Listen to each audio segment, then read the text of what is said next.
I declined my neighbor's offer to buy my house. She smiled politely, but days later, a city official knocked on my door claiming my property was unsafe. I was cited for dozens of violations I'd never heard of. When I appealed, I saw her sitting at the hearing table beside the inspector. The judge turned to me and said, "I'm Rick. I'm 48 and live in Aurora, Colorado. I've had the same house for almost 30 years. My dad helped me buy it right out of high school, and after he passed, the place meant even more to me. It's not a fancy home. Just a small ranch-style house with a garage, some trees, and a shed out back. It's the kind of place where you build a life, not flip for a profit. I've seen the neighborhood change. Some of the older folks moved out or passed away. New people came in. Some were decent, others not so much. I always minded my own business. Paid my taxes. Kept my yard clean. Didn't make noise or cause problems. Then one afternoon, this woman shows up at my door. Her name was Valerie Carr. She said she just moved into the gray house 2 doors down. I recognized it. It had been empty for almost a year. Big place, newly painted, modern windows. I figured someone with money bought it. She introduced herself real cheerful. Said she was working on fixing up the property and mentioned she might be interested in buying mine too. I said no. She didn't argue. Just smiled like it didn't bother her. Said something like, "Well, if you change your mind," and left. Didn't think much of it. 4 days later, I got a knock on the door around 9 a.m. I was in my garage working on my bike, so I wiped my hands and came out front. A guy in a city uniform was there. Clipboard, badge, official-looking vest. He said his name was Tom Rollins from City Code Enforcement.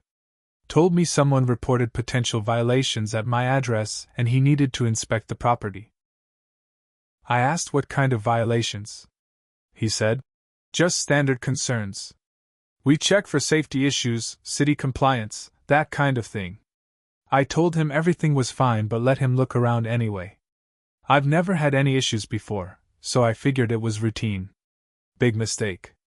2 days after that, I got a letter in the mail. A thick one. Inside was a list of 27 violations. 27. Stuff like a crack in the concrete walkway. My shed's paint chipping. Some leftover wood stacked near the fence. The backyard gate leaning slightly. Even my house number was listed. Apparently it wasn't clearly visible from the street, which was news to me since deliveries had no problem finding me for years. Each one had a fine. Most were a couple $100. Some were worse. Altogether, over $9,000. I sat at my kitchen table just staring at the paper, wondering what the hell just happened. There was a section that said I had 30 days to fix everything or face more fines. But I could appeal. I decided to fight it. I went through the house and yard with my phone, taking pictures of everything. I printed receipts, old repair work I'd done, even my last home inspection. I showed all of it to a friend of mine who used to work in construction. He said it sounded like total BS. The appeal was scheduled at City Hall, in front of the Housing and Zoning Board. I showed up early with my binder of evidence. Sat quietly in a hard plastic chair until they called my name. That's when I saw her. Valerie. She was sitting at the front table next to the code officer who inspected my place. I felt cold all over. The same woman who smiled at my front door now sat up front, acting like this had nothing to do with her. The judge, some guy who looked bored like he didn't want to be there, looked at my file, then at me. "Mr. Riley," he said, "this is a large list. Do you have evidence to refute these claims?" I pointed to Valerie. "She's my neighbor. She tried to buy my house," I said no, "and now I've got a stack of violations. How is she even allowed to be here?" The judge didn't care. "Ms. Carr has disclosed her proximity to the property and is not voting on this matter. She's here in an advisory capacity." Advisory capacity, my ass. I lost the appeal. The fine stayed. The judge told me I had 28 days left to comply or else they'd start Additional enforcement actions. Whatever that meant. I walked out of that hearing so angry I could barely think. It was personal. It had to be. Valerie wanted my property, I said no, and now she was using her city position to try and force me out. So I started paying attention. I talked to neighbors. Some of the older ones had lived on the block longer than me. One guy, Jenkins, used to work in electrical. Said he remembered when Valerie bought the house.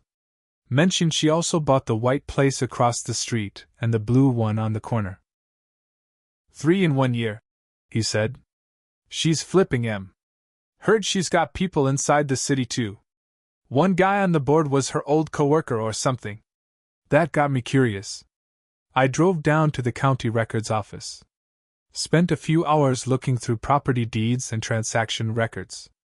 She did own those 3 houses. Each one was listed under a different LLC. But all 3 LLCs had mailing addresses connected to her husband's law firm downtown. So it wasn't just real estate. It was a whole system. I filed a Freedom of Information request for code enforcement data on our street over the past few years. That's when it clicked. Every house she bought got multiple code violations before she purchased them. Just like mine. Some of those violations were ridiculous. Yard not in conformity, structural wear, aesthetic inconsistency. Basically excuses to slap people with fines. It felt like she targeted certain houses, buried them in citations, then swooped in with a lowball offer. And she was sitting on the zoning board helping make that happen. I couldn't prove it yet, but I knew what she was doing. So I called a lawyer. Friend of a friend. Guy named Miles. Gray hair, rough voice, the kind of guy who drinks burnt diner coffee and remembers every judge's golf schedule. He listened to everything. Took one look at the violation list and said, "She's trying to smoke you out." We started building a case. Talked to past owners of those houses. Tracked one down who now lived out of state.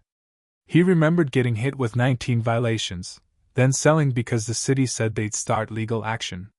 We kept collecting evidence. Then one day, I got something in the mail. No return address. Just a flash drive. Inside were audio files. Recordings of Valerie. Her voice, clear as day. Coaching inspectors before they visited properties. Telling them to look harder or flag anything out of place. At one point she said, "It doesn't have to stick. Just scare them." Miles just stared at the screen. "This is it," he said.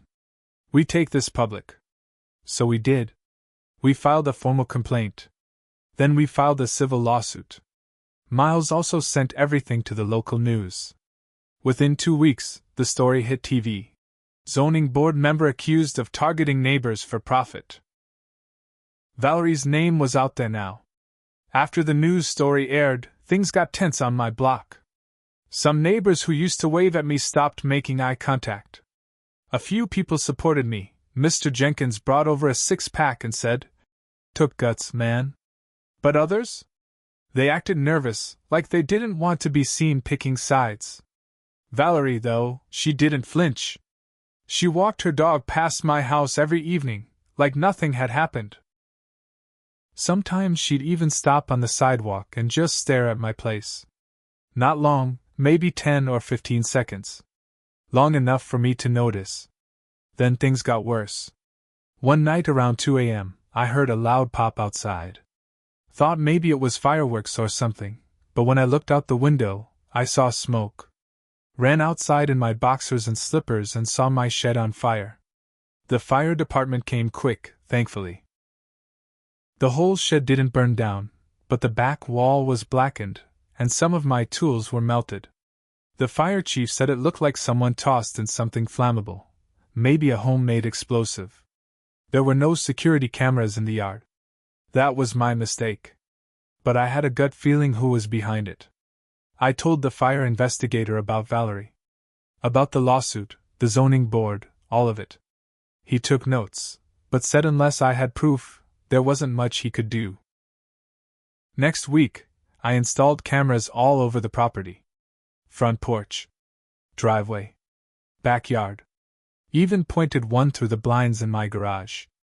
I wasn't taking chances anymore. Meanwhile, my lawyer, Miles, was making moves. He pushed the city hard. Sent a stack of evidence to the mayor's office, the ethics board, and the district attorney. Valerie still hadn't stepped down, but the pressure was building. Then one morning, I got a knock on the door. This time it wasn't code enforcement. It was two men in suits. One showed me a badge, investigators from the Colorado State Attorney General's office. They'd seen the news. Said they were looking into public corruption. I let them in. We sat in my kitchen, and I gave them everything: emails, photos, copies of deeds, the flash drive with her voice on it. They took it all and said they'd be in touch. About a week later, Valerie disappeared. I don't mean she ran. She just vanished from the neighborhood. Her car was gone. Her house lights stayed off. The curtains were shut tight. One of the other neighbors said they saw a moving truck at 6 a.m., but nobody could confirm where she went. The zoning board quietly removed her name from their website. No statement. No apology. But then something strange happened. I started getting mail, 3 envelopes in a row. All unsigned. Inside were pictures. Printed photos. Of me. Me walking out to get the mail. Me working on the fence. Me raking leaves. I called the cops. Filed a report. They took it seriously because of the fire, but there wasn't much they could do without a return address or camera footage of the mailbox. I was being watched. Still. At this point, my lawyer was furious. He called the city's legal office and said if anything happened to me again, anything at all, they'd be looking at a much bigger lawsuit. That seemed to cool things down for a while. But then the twist hit. Miles got a call from someone inside city records. Someone he knew from a case years ago. They said Valerie wasn't acting alone. Turns out, there was a pattern. A quiet little ring of people on the board, inspectors, maybe even someone in the mayor's office. They'd been working together for over 3 years. Targeting homeowners. Filing violations. Flipping houses through shell companies. Some were legit flips. Others? Bought for pennies on the dollar after harassment. And Valerie? She was just the face. The mouthpiece. The cleaner. Which meant taking her down wasn't enough. Miles told me. They're going to fight back harder now. We kicked a hornet's nest. And he was right. 3 days later, I got another city letter. This time? They said my garage needed to be structurally reviewed for code compliance. I laughed when I read it. I really did. A short, bitter laugh. But deep down, I knew they weren't done trying to break me. Not yet. I didn't sleep much after that last letter. I sat in my garage most nights with a thermos of coffee and the lights off, watching the monitors from the security cameras. I kept a crowbar near the door. I wasn't looking for a fight, but if one came to me, I was damn sure going to finish it. But I also knew this wasn't just about me anymore. Miles and I got to work. If they were going to keep pushing, we were going to push harder. We called in some backup. Miles reached out to a local investigative reporter named Lacey, someone who'd helped him on a housing case before. She had contacts, deep ones. Not just city sources. State. Federal. She looked through everything we had and said, "You're sitting on a gold mine." Within a week, a full-blown investigation was opened by the state AG's office. And this time, it wasn't quiet. Search warrants went out to the zoning board office, the inspection department, and several private addresses, including Valerie's husband's law firm. I found out from Lacey that 3 inspectors and 2 other board members were under review. One of them had accepted over $40,000 in consulting fees from the same LLC that owned one of Valerie's houses. That LLC? It had been used to buy 6 houses in our neighborhood. All with forced sales. All with threats or code violations right before. Valerie was the tip of the iceberg. Then it all came crashing down. 3 weeks later, the news broke big. Front page of the Denver Post. City officials accused of running housing scam. Dozens of families targeted. Valerie was arrested in Oregon. She'd run off to stay with her sister after the story first aired. The FBI tracked her down. She was charged with fraud, racketeering, abuse of public office, and witness intimidation. That last charge was because of the fire, and the photos mailed to me. They linked it all back to her burner phone records and a hired arsonist who eventually turned and gave up her name. Her husband? He wasn't innocent either. He got charged with money laundering and was disbarred. The law firm collapsed. He filed for bankruptcy. Their 3 investment homes went into foreclosure. The houses she flipped? 2 had to be torn down due to faulty work. And the zoning board?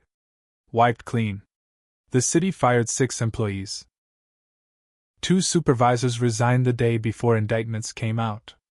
A full ethics overhaul was forced through by the new interim mayor. They even put in a civilian watchdog group for housing violations. But here's the part that no one saw coming. After all this, after the fire, the fines, the threats, I found out I wasn't entirely clean either.